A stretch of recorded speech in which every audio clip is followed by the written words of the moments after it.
A very good afternoon and welcome. This is lunchtime news on TV1 for the Newsfirst team. I'm Zaimal Ratnayaka. Before we head into stories in detail, here are your headlines for this afternoon. Cabinet approves to take necessary steps to increase estate workers' wages to 1,000 rupees. Farming communities in the north take to the streets in support of Indian farmers' protest. Government to follow lenient policy when handing over the ECT, says Cabinet spokesperson. On to those stories in detail. The European Union has regretted Sri Lanka's withdrawal from its co-sponsorship of the UN Human Rights Council Resolution 30/1 and its subsequent resolutions. Sri Lanka and the European Union had taken part in their 23rd meeting of the Joint Commission via video conference technology yesterday.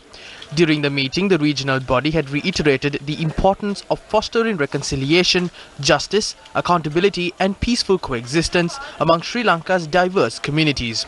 It had also underlined the important role of the independent institutions established in recent years as well. Meanwhile, Sri Lanka had thanked the European Union for its €22 million grant to support the country's battle against the COVID-19 pandemic.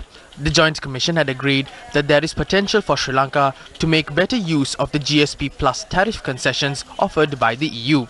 Further, the EU had expressed strong concerns on Sri Lanka's import restrictions imposed since April of 2020 that have negatively impacted European businesses. During the discussion, Sri Lanka had confirmed its intention to revisit the Prevention of Terrorism Act with the view of making the appropriate amendments. Drawing our attention to news from neighbouring India. Now, India is celebrating its 72nd Republic Day today across the country, albeit in a muted manner due to the COVID-19 pandemic.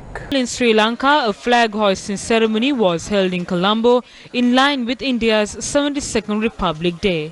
A flag hoisting function was organized at the official residence of the Indian High Commissioner in Colombo in line with India's 72nd Republic Day.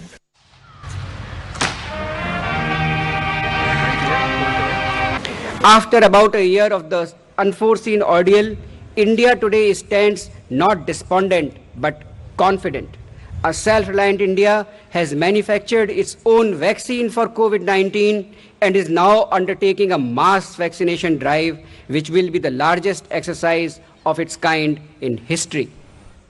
Today, India is being rightly called pharmacy of the world, as we are supplying medicines and other healthcare items to several countries to alleviate people's suffering and contain the pandemic across the globe. Now we also provide vaccines to other countries. Farmers in Trincomalee took to the streets today in support of the protests which are ongoing in Valsapugala Hammantota and in India. Both protests are being carried out by farming communities. The protest in Trincomalee took place opposite the Trincomalee bus stand. The protesters also opposed the handing over of the East Container Terminal of the Colombo port. On to a story from here at home that has grabbed headlines for the past few weeks. Now, last night, a herd of wild elephants encroached on the location where a group of farmers in Valsapugala Hammantota are currently engaged in a satyagraha, urging authorities to gazette the Suryavava Elephant Management Reserve.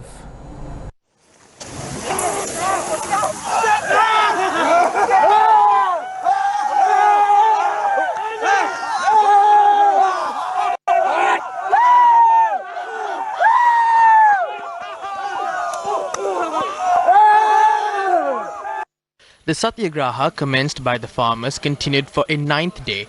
At around 10:30 last night, a herd of elephants were witnessed roaming in the vicinity of the Satyagraha site.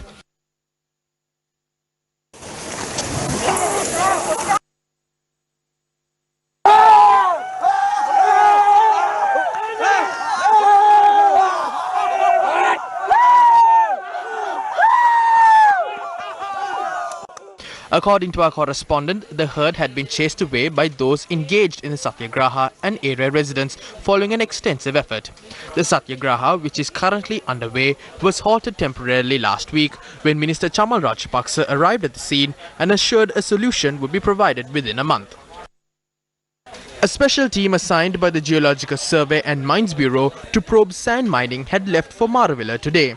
The team has been assigned by the Geological Survey and Mines Bureau following instructions provided by Minister of Environment Mahinda Amaraveera. The minister has also instructed to revoke the sand mining licenses of those who have damaged water sources in the area by utilizing sand mining licenses. It has been 4 days since the residents of the area commenced a satyagraha against illegal sand mining. A mother of 3 was killed in a wild elephant attack that took place in Pambuttegama amidst protests by farmers in Valsapugala calling for a managed elephant reserve.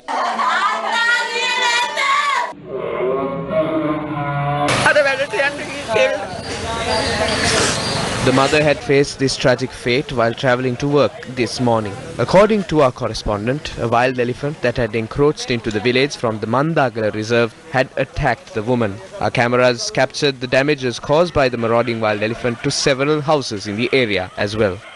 Taking a look at more local news, cabinet approval has been granted to increase the daily wage of estate workers to 1,000 rupees under Sri Lanka's Wages Board. The approval had been granted following a proposal submitted by the Minister of Labour. The daily wage of estate workers was proposed to be increased up to 1,000 rupees under the budget proposals presented to Parliament in November of 2020. Accordingly, cabinet approval has been granted to adopt the relevant measures to implement the proposal. Meanwhile, the cabinet has also approved a proposal to construct new houses instead of line rooms for the estate community. This was based on a proposal tabled by the Prime Minister in the capacity as the Minister of Urban Development and Housing. A new house would be constructed across an area spanning 550 square feet at a cost of 1.3 million rupees to develop it into a 2-story facility in the future. Each beneficiary will receive 3 additional purchases for animal husbandry and home gardening. Based on this proposal, 50% of the cost incurred in the construction of the house would be recovered from the beneficiary within 20 years. Beneficiaries would be provided with temporary lodging facilities near their existing line rooms until the new houses are constructed. On to your COVID update now. Sri Lanka's COVID-19 death toll rose to 287 following the confirmation of 4 deaths yesterday. A 49-year-old female from Beruwala and a 43-year-old female from Deraniyagala were among the individuals who had died due to COVID-19. The deceased also included a 76-year-old resident of Warakagoda and a 71-year-old resident of Colombo 8. Meanwhile, Sri Lanka's total tally of COVID-19 cases reached 59,167 following the detection of 737 cases yesterday. Official figures indicate that 8,547 infected cases are currently under medical care, while 50,337 have recovered from the infection. Staying on the same subject now, Colombo regional epidemiologist Dr. Dinuka Guruge has said that the daily figure of COVID-19 cases within the Colombo city limits has dropped over the recent days. She noted that less than 100 cases are being detected within the Colombo municipality limits out of more than 1,000 PCR tests carried out on a daily basis. The number of COVID-19 cases identified within the Colombo municipality currently stands at 13,804. 75,408 PCR tests have been carried out within the city limits of the Colombo Municipal Council.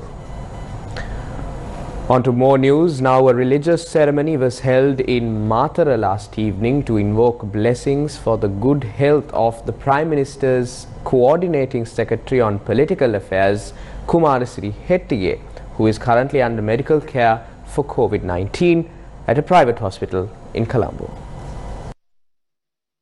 The religious ceremony had been held at the Atkandaraja Mahaviharya in Mathura.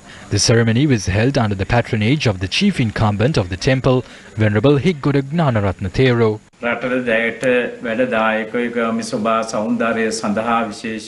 We are conducting these religious observances on behalf of the people of this country and Kumarasiri Hettige, who has initiated several useful programs in the country, especially towards the environment and aesthetics. We pray that everyone remains protected from COVID-19 and are able to lead healthy lives. Meanwhile, another religious ceremony was held on behalf of Kumarasiri Hettige in the vicinity of the Sri Mahabodhi in Mathura.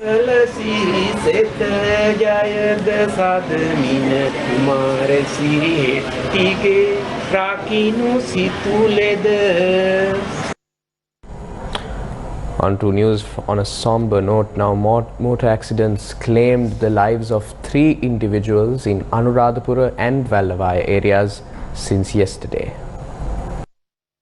One person had died in an accident along the Medavachiya A9 road in Kanadara. The accident had taken place following a collision between a 3-wheeler and a tipper truck. A couple who had been travelling in the 3-wheeler had been injured following the collision and admitted to the Medavachiya hospital. The husband, aged 61, had succumbed to his injuries shortly after.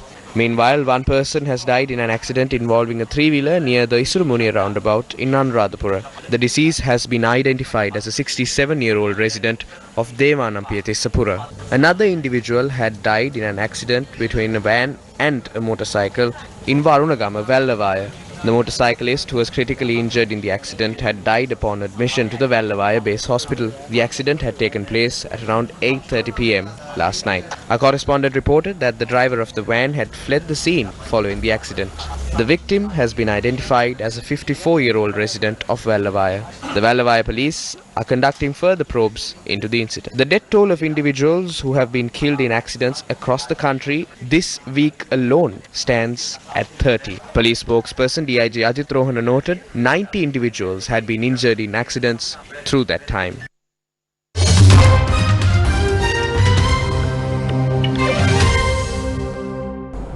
Taking a look at news from overseas, President Joe Biden has told German Chancellor Angela Merkel that he is looking to revitalize the transatlantic alliance with Germany, a relationship that became strained under former President Donald Trump.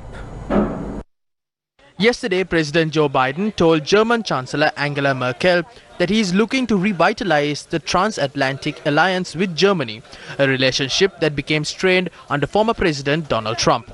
The new president has made a series of calls to his foreign counterparts in recent days as part of his efforts to recalibrate US relationships around the globe after 4 years of Trump's more inward-looking America First policy. The White House said in a statement that Biden viewed the US partnership with NATO and the European Union as the cornerstone of our collective security and shared democratic values. In sports news, former Sri Lanka Test cricket captain Sanath Jayasuriya has commented on the plight which has befallen Sri Lanka cricket during an event held in Mathura. An event was organised by Sri Lanka Cricket to donate equipment required by the Sanath Jayasuriya ground in Mathura yesterday. Minister Dalasalaha Peruma was among the attendees at the event.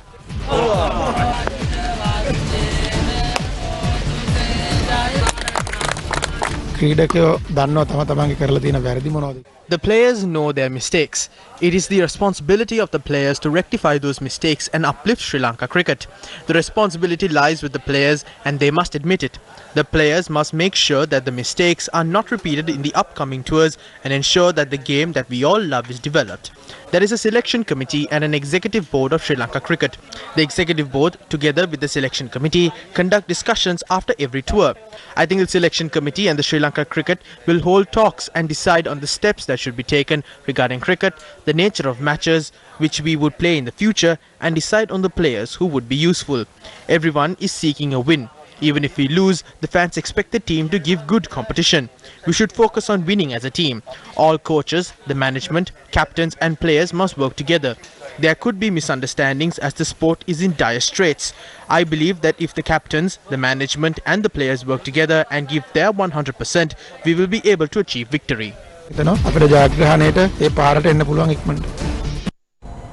And with that, it's a wrap of lunchtime news on TV1. In case you missed any of these stories and to be apprised on much more, simply log on to our website www.newsfirst.lk. Also follow us on our social media handles on Facebook, Instagram and Twitter. For the Newsfirst team, I'm Jayamal Ratnayaka. Take care and have yourself a good day.